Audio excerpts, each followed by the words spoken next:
આગામી 8મી જૂનથી રાજ્યની શાળાઓમાં નવું સત્ર શરૂ થઈ રહ્યું છે ત્યારે શાળાઓમાં હજુ નવા પાઠ્યપુસ્તકોનો જથ્થો પહોંચ્યો નથી. આ અંગે પાઠ્યપુસ્તક મંડળના કાર્યવાહક અધ્યક્ષે કહ્યું કે યુદ્ધની પરિસ્થિતિ, court matter, raw material supply, ડીઝલને કારણે પરિવહનમાં મુશ્કેલી પડી રહી છે તેમજ યુદ્ધના કારણે કાગળની સપ્લાય પર અસરના કારણે પાઠ્યપુસ્તકનું વિતરણ ઝડપથી થઈ શક્યું નથી.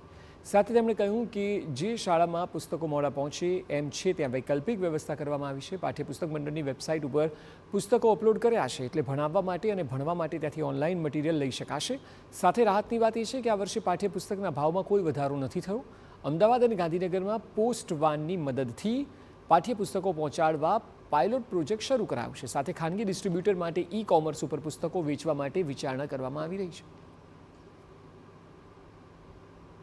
યુદ્ધની પરિસ્થિતિ, કોર્ટ મેટરો અને ત્યાર પછી રો મટીરિયલના સપ્લાયની તકલીફો, ડીઝલના કારણે થોડી ટ્રાન્સપોર્ટેશનની તકલીફો, આ બધાના કારણે થોડું પાઠ્યપુસ્તકોનું કામ જે છે એ જે ઝડપથી થવું જોઈતું હતું એ થઈ શક્યું નહોતું. એટલે એના કારણે થઈ અને 8 જૂનથી જ્યારે સત્ર શરૂ થઈ રહેવાનું હતું ત્યારે ઘણી શાળાઓમાં હજુ પાઠ્યપુસ્તકો આપણે પહોંચાડી શક્યા નથી. એના માટેના કારણો આ છે. વૈકલ્પિક વ્યવસ્થા રૂપે આપણે આપણી પાઠ્યપુસ્તક મંડળની વેબસાઇટ જે છે એના ઉપર તમામ પાઠ્યપુસ્તકો અપલોડ કરેલા છે.